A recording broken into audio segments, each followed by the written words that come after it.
Okay, we are all officially live, I think. It says live. I'm up.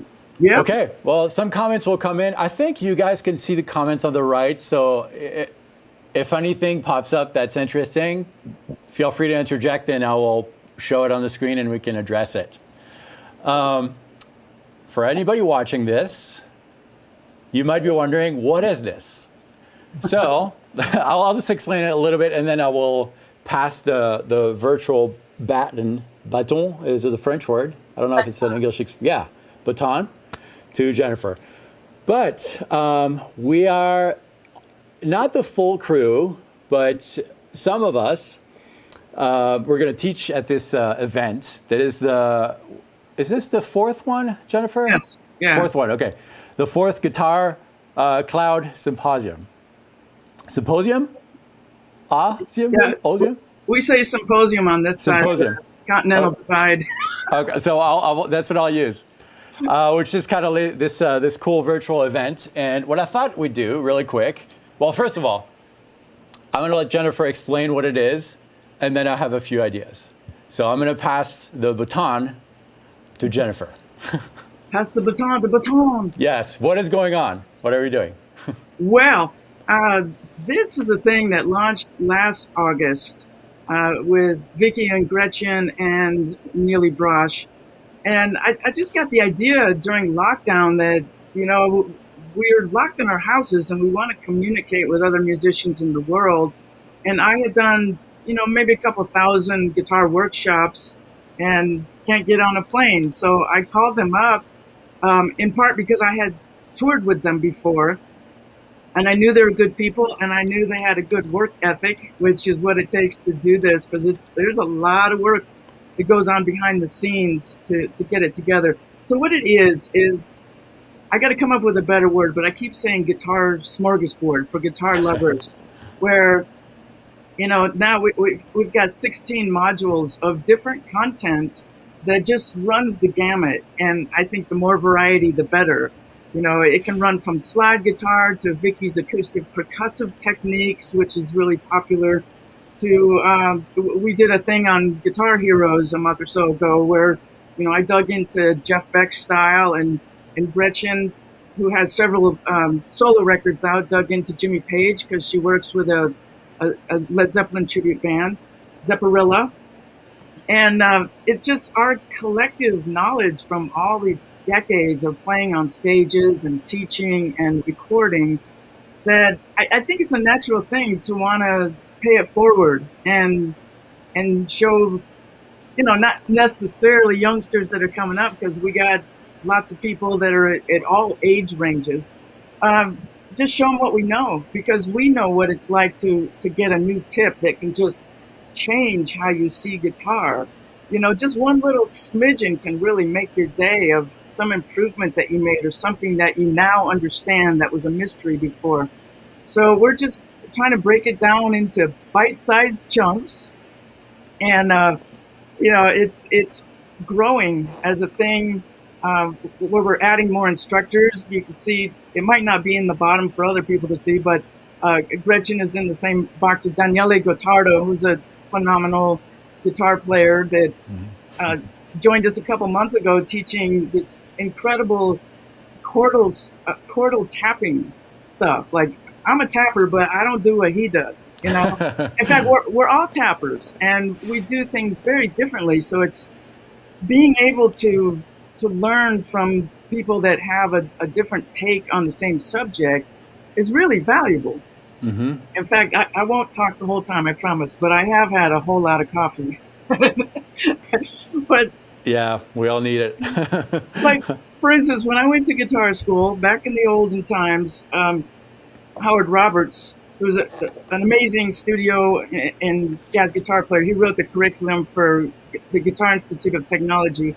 He said in week one, never touch the guitar, always have the pick here and hold it up. And I struggled with that. And then the next teacher of the three teachers had his pinky planted on the guitar. And I go, well, my conclusion is that everybody has their own approach. Mm-hmm. And there's no one right way. So if you learn from one person your whole life, you just get one point of view. So we have this 4-day event every other month, which is what's coming up February 19 to 22. On the Friday, it's an orientation where I talk about our amazing sponsors like Positive Grid, Fishman, Audix, and Sweetwater. And I talk about the giveaways that we're giving because students get way more than content. They walk away with guitars and amps and straps and on and on and on. It's amazing. And we have a chance to get to know the students, and the students get to know each other during the orientation. And there's a Q&A. Saturday, Sunday, it's like put on your seatbelts, content all day long with a lunch break. We do have lunch breaks. Nice. Because there's so much going into the gray matter. We got to have breaks between instructors.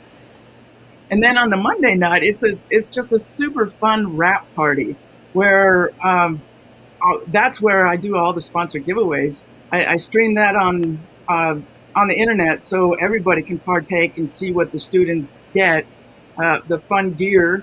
Because most guitar players are gear nerds anyway. You want to know what the best is and what the latest thing that has come out is. And then the second hour, I shut it down to a special guest.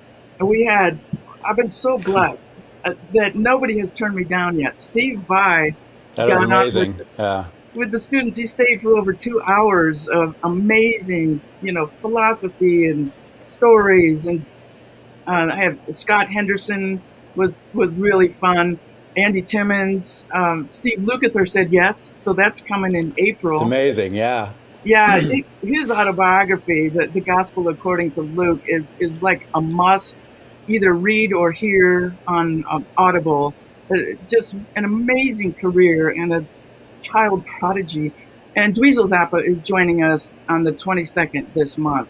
So we're hearing about Zappa stories or his new thing that he's doing with Guitar World, where he interviewed a whole bunch of people about specific Van Halen records. So he's got a series called Running with the Dweezil that I'm sure he'll be happy to talk about, because he had the blessing of hanging out with Eddie for years from when he was a kid. Yeah. So there's just such rich content from everybody, and all of us instructors like to sit in on each, well, not sit in, but spy on each other's modules, because there's so much to learn from everybody. So I promise I will stop talking for a minute. No, this is a perfect pitch. I feel that the lockdown and the virus and all that has really brought people closer and kind of closed the gap between like all my guitar idols and us mortals in a way. Like it's really brought people together in a way. So I think that symposium is kind of what you're doing there, bringing people of all walks of life together. There's not necessarily this, at least from the outside, it doesn't seem like there is above and below. We're kind of all in it together in a way. Yep. All learning from each other and sharing and being inspired, which is what music is about. And it's awesome. Yeah, that's part of the thing. I really want this to be a community. So we have a private Facebook group that people are very active on. And once a month, I'm doing a free Zoom meeting for any of the alumni that want to join. And it's so funny because we're all in the scene, and we see people at the NAMM show, and I got Andy Timmons' number and whatever. I won't drop any more names, but for at least a minute. But the last Zoom that I did, Mike Melinda, the former editor of Guitar Player magazine for decades, he joined in, and it was so fascinating what he was talking about. But I was watching one of the other students that was so blown away that, the editor of Guitar Player magazine is here. He was so impressed. He's going, I can't believe the access that I have through Guitar Cloud Symposium. So it's really fun. And we do a survey after each one to see what did people like, what didn't they like. If there's, like, I did a module on something or other that didn't get that many hits, so I go, okay, I'll do it on something else now to try to make it better every time. And people keep coming back. The alumni keep coming back every month, so we must be doing something right. And I will say, I feel so rude. I need to introduce everybody, even though it's your channel and your fan. No, please do. Well, I'll go for you first, because Okay. there might be some random people checking in. Yeah. So let's do something fun. Even though people who watch probably know all of us, just in case, let's tell people our names, and then maybe I thought we would all say a couple words about what we think our playing is about. I'll give you an example, and maybe we can all share something that we love doing that is not guitar related. I'll start. Okay. I'm David, and I like to think of myself as a melodic player. At least that's what I'm aspiring to be. And I love to play strategy board games. That is me. Your turn. Vicky, go. Oh, okay. Or whoever, yeah. Hi, I'm Vicky Genfan, and I think of my guitar playing as living in a kind of a strange world of open tuning and finding all the strange and colorful and wild things that are there. And what I like to do that is not related to that, well, I certainly love to eat. And I certainly love to cook, and I'm learning to love to garden. I certainly love to pick food out of my garden and cook it and eat it. So. Awesome. Great. Who's next? Gretchen. Okay, I'm Gretchen. I'm an eternal student of the guitar, and I love reading books of all sorts. Novels, nonfiction, sciencey stuff, classics, all of that. Awesome. Who is the turn? You want to go? I go. We're unmuted. Yeah, go ahead, Yeah, Daniel. we are unmuted. Okay, I'm Daniele, play guitar. Like Gretchen, I'm also an eternal student, maybe. I don't know. It seems like. And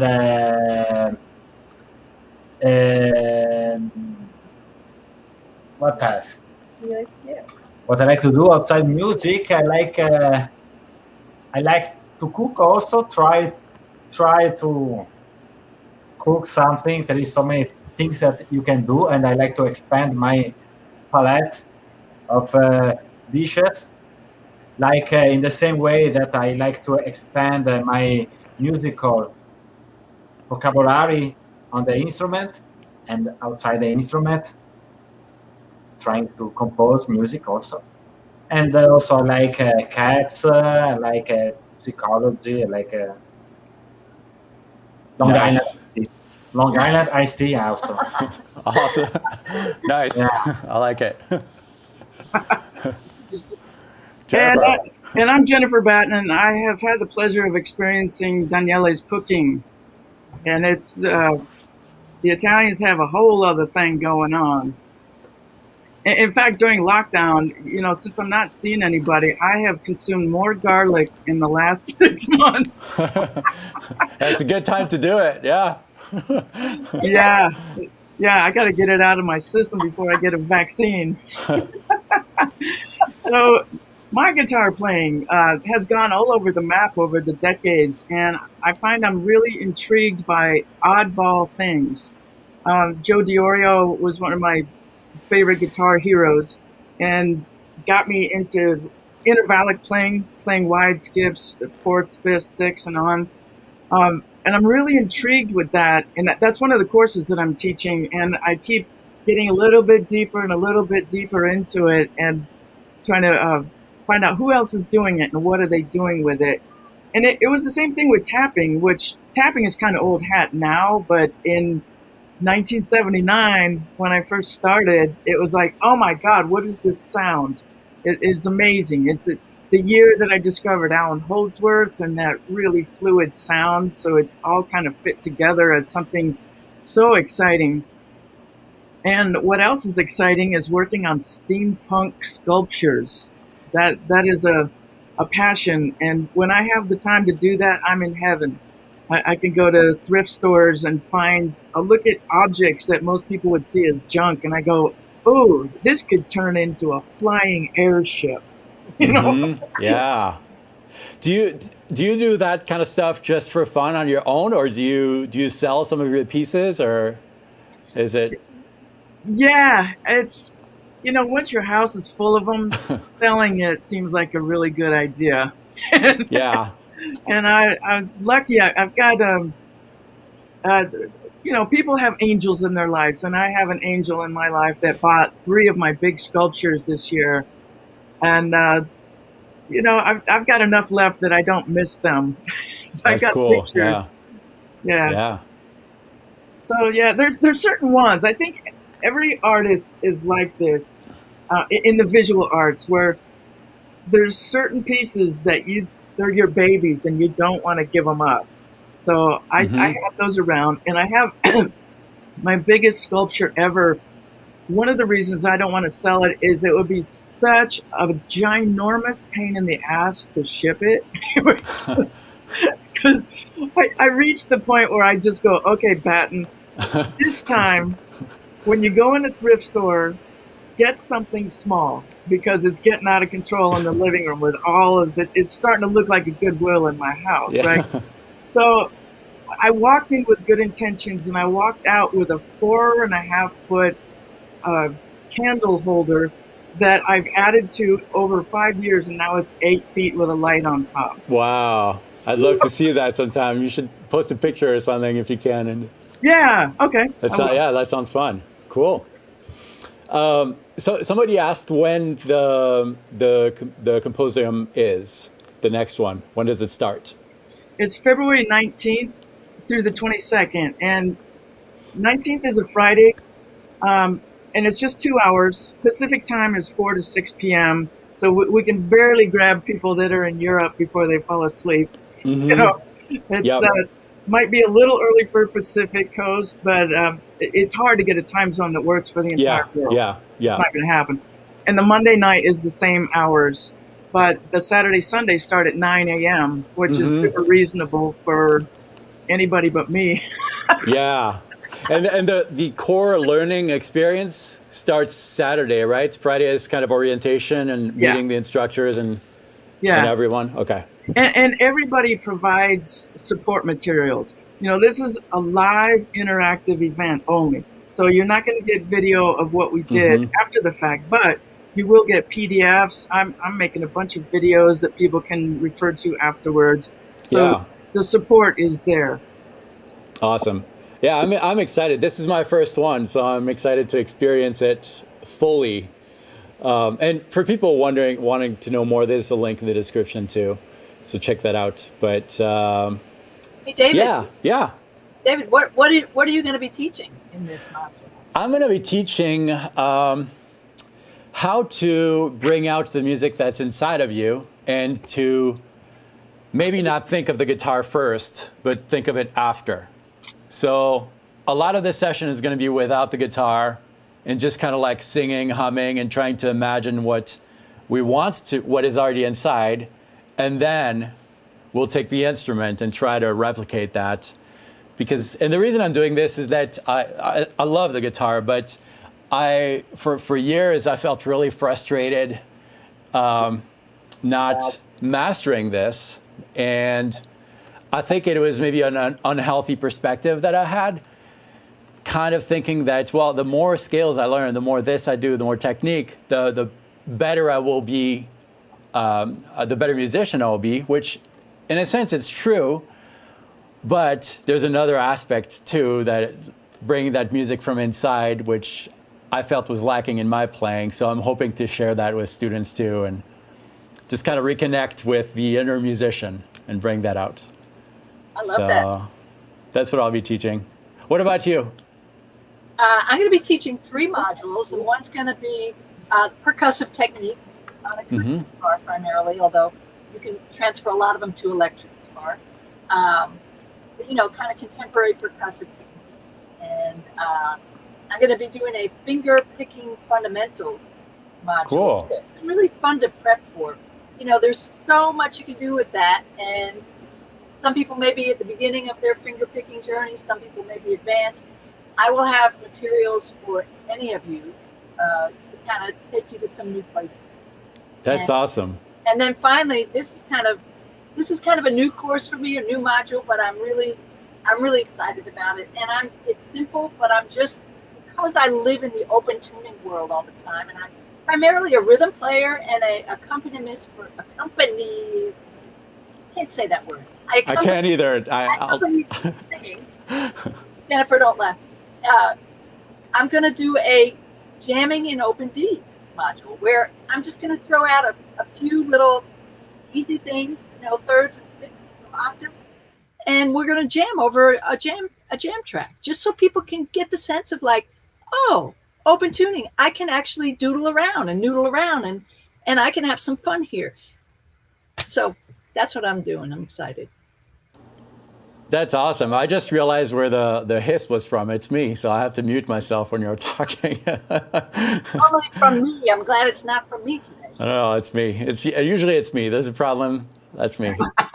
You know what? I want to bump in and say that tonight at midnight, the discount ends to join us for February 9th. At midnight, I set my alarm. Boom. Save $50 and jump over to Guitar Cloud Symposium right now. Well, not now. We're still talking. But David, I've been wanting to work with you for years. I met you. Well, actually, I used you as part of my seminar years ago when I toured America with Jesse Solomon, because you're one of those guys that has it way more together than the average Joe, and certainly way more than me. It's a mask. It's a facade. It's not true. But thank you. I'm honored to work with you too. Thank you. something that you have together that most people don't, and it's very hard because it takes a lot of discipline, is being on YouTube regularly, uploading stuff on a regular basis. Bam, bam, bam. People know that they can get stuff from you on a regular basis. And most of us get inspired. Oh, I got this new tune. I'm going to record it and I'm going to send it up. And then 3 months later you go, wow, I guess I haven't done anything else. Yeah, it's helped me so much just being on YouTube regularly, trying to find a piece of content to share.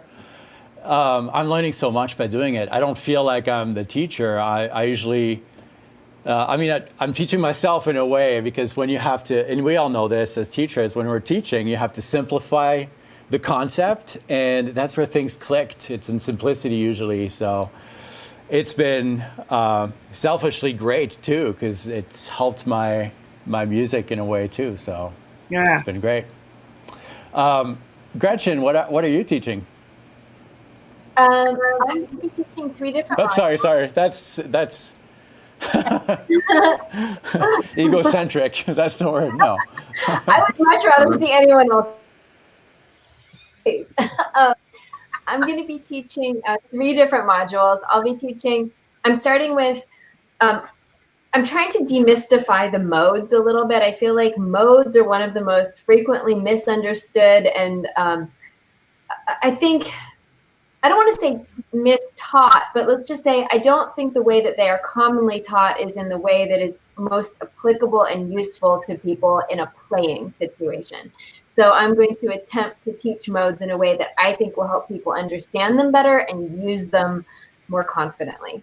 And then I'm going to be teaching about developing your ear. And David, you have actually a great on developing your ear. Part of what I love about teaching these modules is I always go on YouTube and I check websites and stuff and be like, have I missed something? Like, am I about to say something that every other great, person out there on YouTube is going to totally contradict? So I like to see what's out there. And you have, I think, one of the best ones that I've seen out there about developing your ear. So thank you. I'm excited to seeing yours. It's about perspectives. Yeah. Usually it just takes one, even if it's the same information, just one way of saying it that would make it click for someone. So I'm excited about discovering what you have. It's going to be great. Well, so for me, like my background is I started on classical guitar. I have a degree in music. And so the way that I have learned music is like way different from your average guitar player. And so some of organizing some of my thoughts on ear training it's kind of fun to do in the process because you realize that most of us didn't go through a set ear training regime. You just get all these different ways of developing your ear. And so I'm going to be sharing some of the ways that I find to be most enjoyable, most applicable, maybe most scary, but maybe best for you. And then I'm going to be teaching on the second day. I'm going to be teaching more of this, like using harmonics musically. So I've taught that a couple of times, and so each time I extend it a little bit more. And I actually just am finishing writing a prelude using harp harmonics, both harmonics like octave harmonics, and then using fifth harmonics, so off the fretboard as well. And I've tried to write something that I think is manageable for somebody who's just getting into it. So sort of an etude, but an etude that has enough musical salience that maybe people will be motivated to play it and then develop the technique. That's awesome. I'm excited. What about you, Daniele? Me? Are you going to teach a little bit? Yeah, I will try. My accent will disappear completely first. My Italian accent will disappear. Yeah, your accent is great. You need to keep it. It's good. It will disappear completely. You will be able to understand perfectly my English. This is first important to say. Second, I will be teaching 2 subjects or modules, like to call them. One, as Jennifer mentioned already, is a chordal tapping. What accent, Frank? Exactly. No accent. Come on. Makes sense. One is chordal tapping, and I will talk about how to play melody and chords, but also this time I will talk also about how to play one melody that works between 2 hands. Some notes of the melody is on the, for instance, on the left hand. That is also the hand that often is occupied playing the harmonic and the harmonic stuff, the chords. And the left hand can sometimes play the melody notes, but also the chord, the harmony notes, splitting in this way with the goal to find always new solutions and try to be creative. And everything is broken down in bite-sized chunks. My God, my English. We love it. Love you, Daniele. Yeah, that's exciting. That's good. Very nice. Look, we have a guitar for president. So there you go. Yeah, Andrea. That is one topic. Be creative and starting with very little small melodic cells with few notes, and then putting little elements between the 2 hands and so on. The talk is about rhythm in your lead guitar, in your solos, in your melodies, in your improvisations, in everything that is not rhythmic guitar. Sometimes the guitar players think often about rhythmic guitar, comping, and lead guitar. And in the middle, it's not clear what we have in the middle of these 2 approach. And I think I don't like to think too much in terms of lead guitar or rhythm guitar. And the specific subject is the focus of rhythm, developing a strong visualization of rhythms, and not only visualization of notes on the fretboard, and putting the focus on the rhythmic aspect of your lead playing, because too often we as a guitar players we tend to focus too much on the melodic and harmonic content. And sometimes, especially for beginners, this happens. And the beginners, and sometimes also intermediate players, overlook, is correct the term? My English is perfect. Come on, guys. You can subscribe to Guitar Class Symposium, because you For will, your English you alone. will, just for my English Just alone. to hear the immense mastery of the language. The immense mastery. Come on, guys. Anyway, the focus on rhythmic aspect, and not only rhythmic visualization, not only scale visualization, chord visualization, putting all together, obviously in bite-sized chunks. So I actually have a question for you. Your guitar playing is phenomenal. Like, Thank you, man. yeah, really, really good technically, but also your music that you're writing is very rich and complex, but not in the bad way. It's beautiful, very classically designed, rich, layers. So Thank you, man. oftentimes when you would have maybe a guitar player who's very, very good technically, but maybe the composition are not as rich. For you, I feel that both are, you have a great mastery of both. And I'm curious to know which one came first, if one came first. Was it the guitar first, or I'm assuming you have a classical background, maybe? What started this? The guitar, the composition, both? Thank you so much for it's a cool question. It's like to ask if first the chicken or the egg. How is the story? That's exactly it. Yeah, the chicken or the egg. Yeah.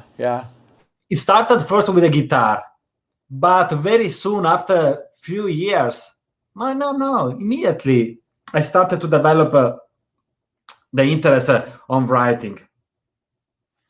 First, I tried to write also some songs with lyrics, but then it was a traumatic experience that I will tell you one day. Yeah. Yes, please. Yes, I had. And then I started to write immediately instrumental ideas.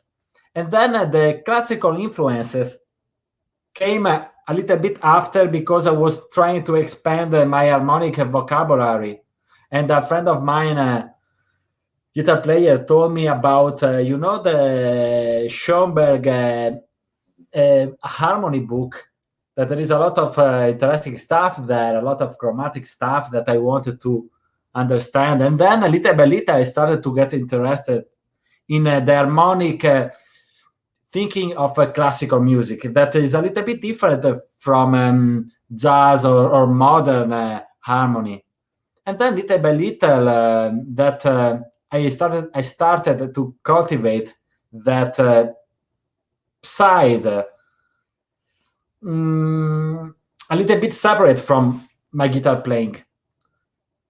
And then I arrived to a point that I wanted to put all the different influences together.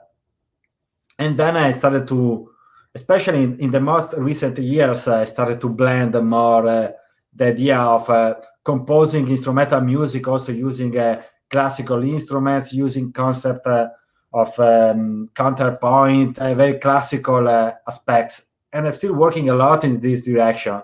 In fact, soon my new album, I think, is ready now. Yesterday, actually, I was listening to the last mix. And then the last album, it will be a huge amount of counterpoint, but also a lot of guitar. Very exciting. Thank you. That's awesome. Your music is super inspiring. So all of you. So I'm honored to be here. Yeah. Jennifer, what did you say? What you're going to teach? I can't remember. I did talk about intervallics earlier. This is our fourth one, and we kind of morph and make things better and change it up. And I've taught several different things, but one of the things I like to get into is the app Transcribe, and 5 of the students will get free codes to it. And I think it is just, every musician should be born with this app. because it not only is a slow downer, but you can loop any little section. You can blow it up through your computer screen so you see 4 beats take up the whole screen. If there's something really difficult you're trying to figure out, you can custom EQ it. You can remove the bass. You can do karaoke mode and remove the center track. So it's like the next best thing to actually having the master tracks to a recording to figure out accurately what they're doing. And it's just a pet peeve of mine when I hear people playing a cover song and playing the wrong stuff. It's just like bullet to the head. In fact, I think the worst case ever was at some point I needed the backing track to beat it. And I went on iTunes and just downloaded this thing. Da, da, da, da, da. They're like 5 notes and they had 3 of them wrong. And they were selling this track. It's just like, so, I'm trying to help people because it is such an unbelievably helpful tune. I use it to learn everything. And I've done the course on it, I think, at every symposium. But this time, since there's so many alumni coming back, I'm going to do the first half as an introduction because there are going to be some new people as well. And then I'm going to get deeper into the practical use of it. Okay, here's a song that I was using and I couldn't hear this, so bam, listen to how it sounds when the bass is gone. And there's an automatic button that will just remove the bass instantly. And that's usually what I do when I start, because you get rid of the bass and the vocals if it's a vocal track. And you hear clearly the keyboard, if there's keyboard, and guitar and drums. So it's super naked and much easier to figure out exactly what it's doing. And if it's too fast, you slow it down. I mean, there was a piece I was trying to learn by Jeff Lorber. I had boy, that's a lofty gig, but I ended up on a gig with him, and I was supposed to play the horn parts and keyboard parts. We were all playing the same kind of fast lines. And I thought, okay, I had the sheet music, which is a real bonus.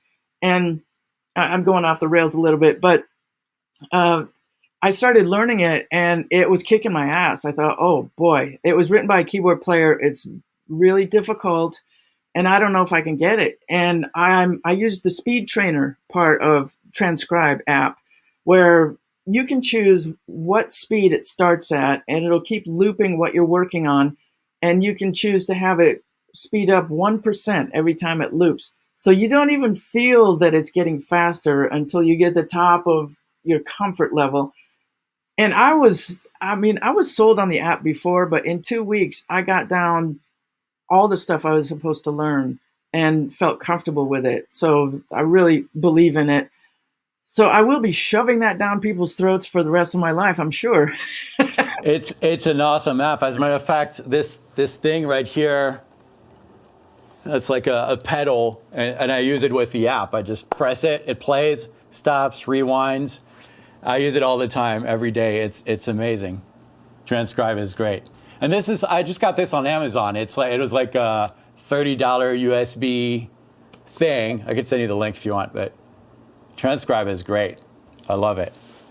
Yeah, send me the link. I'd be interested in that. Yep. I think it was originally something for it. It has to do with the medical field. I don't know how they use it in the medical field, but it works with Transcribe. So I'll send you the link. It's great.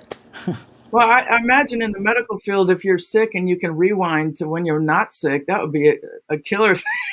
Yeah, I don't think it was that, but maybe. Maybe a business there. More than $30. Yeah.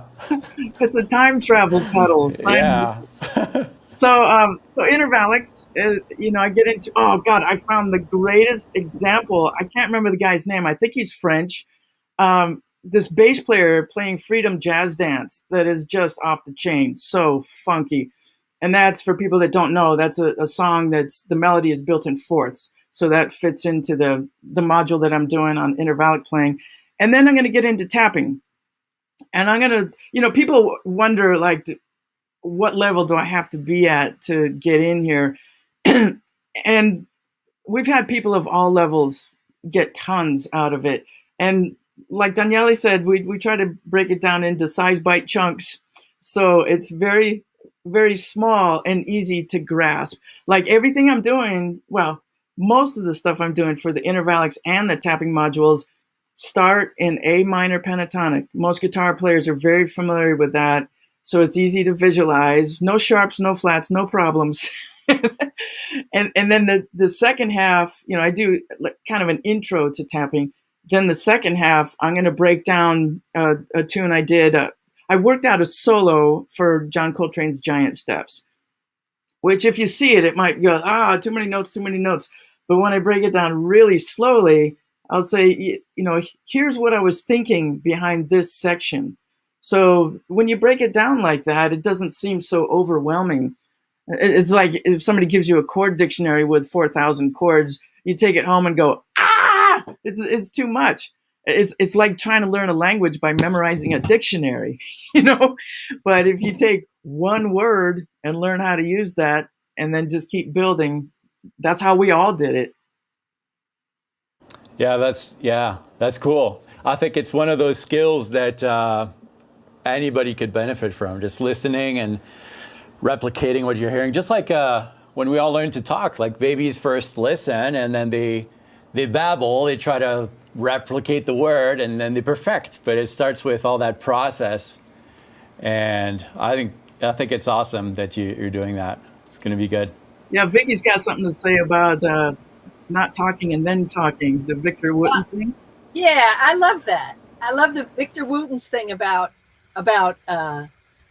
using the analogy of how great it is, how important it is for musicians of all levels to put themselves in the company of musicians who are better. Because he talks about being a baby. He's like, when you're a baby, you don't only talk to babies. If you only talk to babies, you would never get out of your goo goo gaga state. It's so good. Yeah, so we true. We have to be around people who really can talk well and who master it, and they put up with us. Eventually, we begin to learn more and more words, and it's really the same with our musical training. So, and no matter what level we're at, we can always put ourselves in the company of people who can lift us in that way. Yeah. I tell you, Vicky, I think you just unlocked the secret behind some politicians. They never talked to adults growing up. End of that conversation. Yeah. That's good. People are asking, you mentioned something about today's the last day for that discount thing. What's that discount? You will save $50 if you jump over to guitarcloudsymposium.com and register before midnight Pacific tonight. And the link is below for people who don't know. And we are missing 2 instructors or 3. I feel I'm missing someone. I know I'm losing. It's like the mother that has so many children. Yeah. Everybody by the wrong name. Yeah, Neely Brosh will be joining us. She was at our very first symposium. People dug it, but then she got a gig playing with Oingo Boingo's Danny Elfman. So they're releasing a new song on the 11th of every month that she's done, and she's busy with all kinds of stuff. So we're lucky to have her back for this. And she's going to be getting into 3 different aspects of melodic soloing. And boy, the mind just goes blank sometimes, doesn't it? Mark? Thank you. Yeah, Snarky Puppy, one of the most popular bands out there, Mark Lettieri, is going to be joining us for a funk rhythm course. And boy, does that guy, woo, he is so funky. I'm really looking forward to it. I went diving deep into funk world when I got the Michael Jackson gig, and playing with players of that level that grew up in it, it changes you. So many soloists or so many guitar players only want to shred. They live for the 16 bars in the middle of the song, like Daniele. But for one thing, you'll get a hell of a lot more work if you're great at rhythm.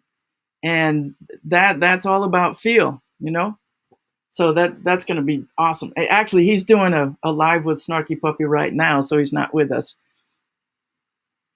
So are they playing live, or is it like a in-house thing? Do you know what they're doing these days, or Snarky Puppy?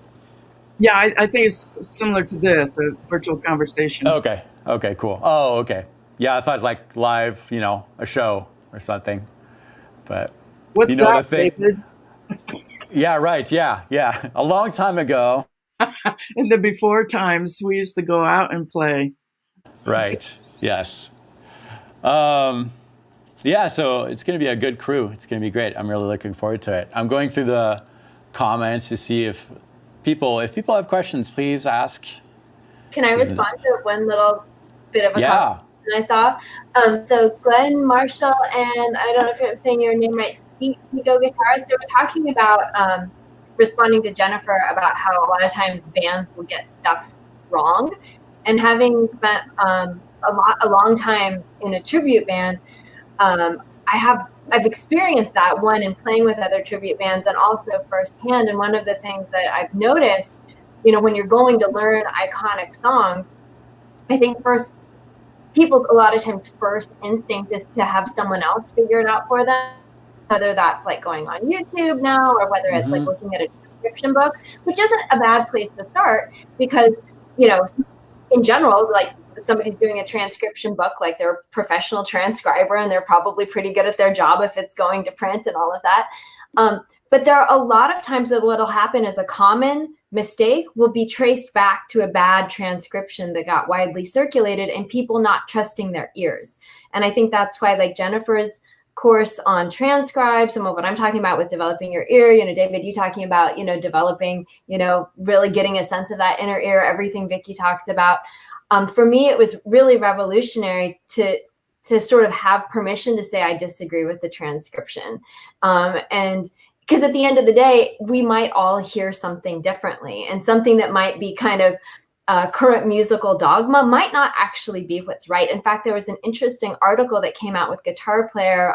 I think it was Jesse Gress who wrote it, and he was talking about the commonly misunderstood immigrant song mystery chord, and people had argued about it for like years and years and years, and it took basically music forensics to unravel what we're now pretty sure that chord is. So, and here's my cat. So I just want to, on one hand, say that like I too have experienced like wanting to pull out my hair, hearing people play the same wrong thing over and over again. And at the same time also have a lot of compassion for saying, sometimes I will have played a song for 5 years. I'll hear it with different speakers or something. I'll hear something differently and I'll be like, oh my God, I've been playing that wrong, so just, I think it's always that process of unraveling. And that's why I think developing your ear is so, so empowering. And if you consistently invest in it, you will get better. But unfortunately, part of getting better is recognizing stuff you've been doing wrong. That's so good. I love that you said like allowing yourself to disagree. That's awesome. That's so true. Just trusting yourself a little bit more. That's great. I was flashing back on many, many years ago when I was taking lessons with Peter Sprague, who was a bebop player that was prepping me for the guitar school. And he was teaching me Charlie Parker solos and John Coltrane and getting my chord scales together and all that. And I came in one week and brought him a Jimi Hendrix tune. And he didn't say, I do not want to show you this. But he worked a way around, like, I'm totally not into this.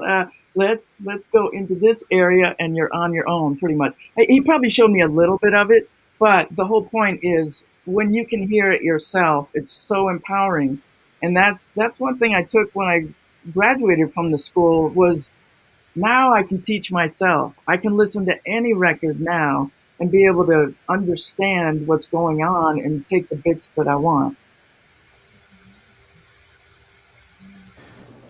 Here's a question. I think we could all answer this because I had a question for all of you. This is the question that came up. What's Daniele working on?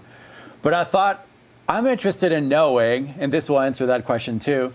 What is a typical work day for everyone during this time, if that exists? I could start since nobody's asked. So for me, I usually get. After taking the kids to school and stuff like that, I get in the office. I'm renting this space around 10, and then I'll usually answer emails, and then I'll film something, whether it's a YouTube video or a sales page thing, pitch or something like that. And then I'll go work out, have lunch, come back, and in the afternoon, usually I try to do something creative, whether it's a new lesson or writing something, which hasn't happened in a long time, but that's kind of a typical day. But I'm curious for all of you, if you have such a typical day in your lives. Vicky? Oh, you had to start with me? Well, I don't have to. I just wanted to get rid of the pregnant pause that can happen in this situation. I try to have a typical day, and if I'm successful, it's somewhat similar to that, David. What you said, I try to do stuff in the morning to get my head in the right place and get my body in the right place. So I always try to do a meditation and some qigong, which is one of my favorite things to do in the morning, and sit there and kind of plan my day out and look at the birds. And then I try to do my hardest stuff next, because I find that I'm just best able to focus early in the day. So on some days that may be that I have a bunch of online students that I need to get back to who are going to take a lot of brain power. I have about 10 students currently. So some of them are online with TrueFire. Some of them are in person in Zoom world. And then a lot of my time lately has been, devoted to prepping for Guitar Cloud Symposium work. And, it's so a typical day, it's kind of predictable how it starts, how I end up, and how many breaks I need to take, and how distracted I get because my dog needs to have food 4 times a day instead of 1 time a day, or because the neighbor brought over some tamales and it's as much as I wish I had a way to lock myself in a cave and just work, I don't. So my days a lot of time are zigzaggy. And sometimes I will, I always try to, I'm going to say this politically or not, but I always try to watch Rachel Maddow at 9:00 Eastern time, because I am a Rachel fan. So that kind of anchors my, the end of my day. And, after that, sometimes I'm still able to think, and we'll do some more prep work for Guitar Cloud Symposium. I'm also, like you, David, hoping that I can figure out a way to put some more writing time in there, because I'm kind of starving for that. I am too. Yeah. Cool. Gretchen? I do best with the schedule, so I try to keep myself to one. So I usually try to be up, by 8:30, just because it occurred to me only a couple months ago that I'm no longer playing gigs, and therefore I don't have to stay up until 3 a.m. It was when I started getting really, really dark, and I'm like, oh, it's so dark all the time. I'm like, I could wake up when it's light. So I started getting up earlier. And then what I try to do first thing is I'll take 10 minutes like Vicky and just do a quick little meditation, try to kind of not let sort of the flow of social media in the world in first thing. And then I try to have an hour of sacred writing time, usually away from my instrument, just composing time. And then usually about at the end of that is when, you get up, we have a cup of tea together, and then we both go and work. Well, I'll let you tell your schedule. And then, but I try to do kind of the most, the stuff that requires the most mental focus, being creative, composing, just first thing in the morning. And I find if I do that, then I'm really inspired for the rest of the day. Then it's easy to pick up my guitar and work on that Eric Johnson tune, or that, that new idea that I had, or improvisation or whatever. And I try to divide, because there's so much always to work on musically. There's it's endless. And so what I found works for me is having sort of just a general, different areas. One is growth, where I'll work on something that I just can't do at all. And that's usually not the most pleasant time, but the time that works. And then I'll have projects, which could be everything from guest solos to collaborations to stuff for Cloud Symposium. or articles, and then it'll be like review and then writing on the instrument. So within that, I feel like there's enough flexibility to handle most of what comes my way. What about you? Cool. Me, I wake up in the morning, drinking tea, and I snuggle with the cats. This is all. And they I pretend knew it. that her cats, Ferdinand and Francis, are my personal cats. And they try to brainwash the male cat, Ferdinand, trying to say, I'm your dad, I'm your dad. Try to develop more affection. Oh, okay. So that's your secret. That's why. And distrust. Can you say distrust? Yeah, you can say distrust. To Grazia. Oh. A distrust that he needs. This is my main goal of the day. Then often in the morning, I teach lessons online from, and it's something that I really love to do. Sometimes also in the afternoon. It depends, obviously, the students. With the Italian guys, it's always the morning. With other students from other areas of the world, from in the afternoon. And then the moment of the day where I find myself more focused and more creative is probably around from 4 to 6 is my favorite time to be creative, and where I can be very, very focused in it can be study, it can be writing. And in the recent couple of years, I developed an addiction to counterpoint, right, Grazia? Yeah. That I need to always study counterpoint, and is a real addiction, actually. And because I have always the feeling that I don't know anything. And I have all the books, the one that are out of print, and then you need to order from on demand because nobody give a shit of these books that are very important for if you like the old music it's pathological actually now because and then I dedicate a lot of studying because I feel very insecure about my abilities, and then especially as a composer. But I really want to develop more and more that aspect that you mentioned before, David. And then I try to split between study of composition and developing skills on the guitar. Try to develop more consistency and to things like that. That's awesome. Yeah. In Long Island, close to the night time, there is something alcoholic happens. Yeah. But we don't want to go there too much. No, I'm kidding. Just a little bit. You know, anybody that's really interesting in what we do in our daily artistic endeavors, there's a really great book that's also an audio book called Daily Rituals, How Artists Work. And it goes from sculptors to musicians to you name it. And it's really fascinating and can be inspiring. Some ritual that somebody has, you might want to take on yourself and try it for a little while.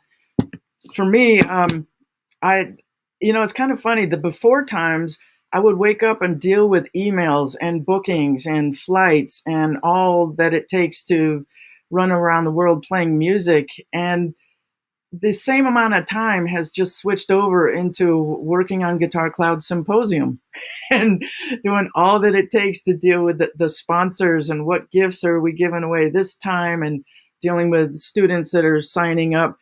And I wake up and have breakfast, get the laptop, much to my dog's chagrin, and I deal with emails until noon.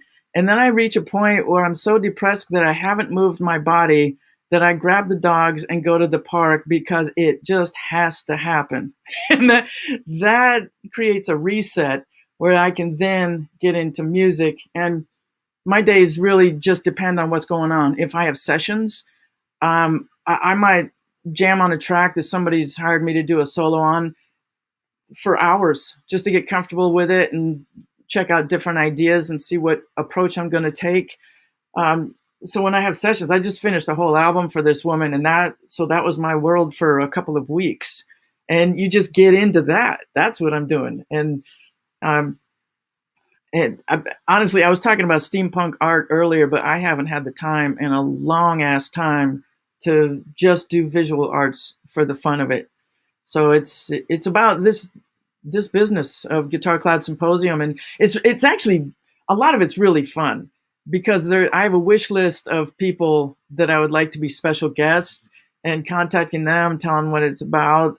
Greg Koch is going to join us in April. He's got one of the greatest tones out there, so I asked him to do a module on tone, and he's going to do another one on slide guitar because he's pretty much a badass at everything. So, and there's a young country player out of Nashville named Austin Crum that Brent Mason says this is the next young gun. This is the dude, and I've been watching him for years, and he's amazing. So it's so fun to just go, I want you, so I contact him. He's never been on Zoom before. I think guitar is all he does. So it'll be really interesting meeting people and just watching this thing grow and get more and more inspiring. That's cool. I'm impressed by the fluffiness of your cat. He seems so soft. Wait. Yeah, that's Francis. Oh, okay, cool. The two. Yeah, the fluffy one is there. Yeah, nice. You are your dad. I'm here. No, Tom is very shy. He's very shy, Ferdinand. Right? So everyone in the chat, the link to the Symposium is below, and today's the last day to get, not to sign up, but to get that discount. And I hope everybody joins us. It'll be super fun. Again, thank you, Jennifer, for having me. I'm really thrilled. It's going to be fun. Well, thanks for hosting us. And I can butt in and tell people all of the wonderful things they could be getting. Also, beyond the time with us, we get a lot of Q&A time. So if you got any questions about anything in the module we just taught, there's an interactive thing. Also, at the end of the day, we allow an hour Q&A for anybody to ask anything. Somebody is going to win a Positive Grid Spark amp. One of the students. Somebody's going to get a $100 Sweetwater gift certificate. We got half a dozen Fishman clip-on guitar tuners for free. Audix i5 microphone, my favorite mic for guitar cab and a cab grabber. Stage Ninja is sending out some smartphone clamps, so 5 people will get those. There's several different colors of capos by the G7th Capo Company. Luna Guitar is giving away their beautiful Gypsy Zebra guitar. They've been so cool. They've been giving us a guitar to give away every time we've done one of these. As I mentioned before, Transcribe is giving away 5 codes every time we do a symposium. Cordial Cables is giving away half a dozen of their really high-end pure virgin copper cord cables. That's a mouthful. Locket straps, which I've fallen in love with for the last 6 or 7 years, to keep your guitar real safe without any external hardware. Giving away 4 straps. Tonewood Amps is giving away another amplifier for acoustic guitars. David Williams, Wallerman. I worked with David Williams for a long time. He played. It works. Played on Billie Jean. That's close enough. It's giving away a big folder of really cool high-res backing tracks. Tatrix Gobos is with us long-term. In fact, Tay behind Tatrix Company is our tech that sorts out so we get our sound together. So we get everything balanced and sounding as good as we can for the symposiums. Blue Guitar, I use their Amp 1 and have for years now. I was using the very first prototype. There's 4 t-shirts for the Amp 1. And TrueFire.com. Any student that joins us will get a free 90-day access pass to all of the content that's in TrueFire's website, which is massive. So you get way more than you even think you're getting when you sign up to GuitarCloudSymposium.com, y'all. Yep, link is below. And we're just at an hour, so everyone, thank you for coming with me and on the channel. Really excited to have you and get to work with you all next in about a week, starting soon. So Yeah. looking forward to it. Yeah. Thanks so much, everyone. Question that's in the chat. Yeah. Can I answer the question? Glenn Marshall asked about the piece Venice. Glenn, I haven't released that album yet. I got sidetracked because I started working on part 2. I have a concept album that was based on Dante's Inferno, and I liked doing a concept album so much that I had decided to do all 3 sections of the Divine Comedy. And towards the end of 2020, I really felt myself getting pulled more towards writing stuff for a larger ensemble. And I thought, well, my gosh, if there's ever been a time that feels like purgatory, like maybe I'm going to take this inspiration and run. So I started focusing on that more, but I actually did just come up with a new thing that's going to be going on the solo guitar album. So that's a long answer to it's coming. Thank you so much for the kind words. And actually one of the modules I'm teaching is on that technique that I used for Venice, the harp style harmonics. And Jennifer, I saw today about Greg Howe. Yeah, thank you. I spaced because that's my job. That's what I do. 30 years of dyeing my hair this color, that stuff seeps into the brain, I'm pretty sure. So yeah, one of our alumni, Werner Gortz, I think that's how you pronounce it, has sponsored several scholarships for students, paying it forward. And this time around, he's offering a free Greg Howe guitar lesson to some lucky student. So Greg and I go way back. He was the one guy that I thought, my mother was very ill when I was on the history tour. And in my contract, I signed a thing saying, yes, I'll go on the road, but I know I'm going to have to leave at some point. And Greg was the one I called to take my place. And that poor bastard, I tell you what, man, I sent him not Federal Express. It was Express from Bulgaria or some third world country. I had taped my parts, like put a mic in front of my cabinet during a show and said, this is the parts that you're going to need. And Express from a third world country meant it took over a month to get to him. So he had the parts for probably less than a week. They got him on the Concorde plane and had him fly from, I think, New York to Amsterdam in 3 hours. And boom, you're on the biggest tour in the world with no rehearsal. Wow. And the funny thing is, I was talking to him about it beforehand. I go, well, I'm sure you're not going to have to use the pyro guitar. You're just subbing it. The music will be enough. And it turns out they took at that time I had a wig. Thankfully, it just took, 2 seconds to put my hair on at that point, as opposed to 2.5 hours previously. They took that wig and put it on his big ass head. And when I came back, it was so stretched out. And yes, they wanted him to play the pyro guitar and shoot fire out of it. And it was just unbelievable that Michael Jackson didn't want anyone to know that it wasn't me there. So he's out there playing the Beat It solo for 50,000 people, and Michael takes him and turns him around so his back is to the audience. I mean, if Greg doesn't have PTSD from that one show, good Lord, bless him for even taking it on, because I would have said no. I can't believe he's talking to you. Oh yeah, we're cool. Time heals everything. Crazy. That's great. Well, everyone, thank you again. It was great, and I cannot wait for next week. Thank you. Thank you. So much. Thanks everybody for checking out. See you guys. Guys. Bye-bye. Bye.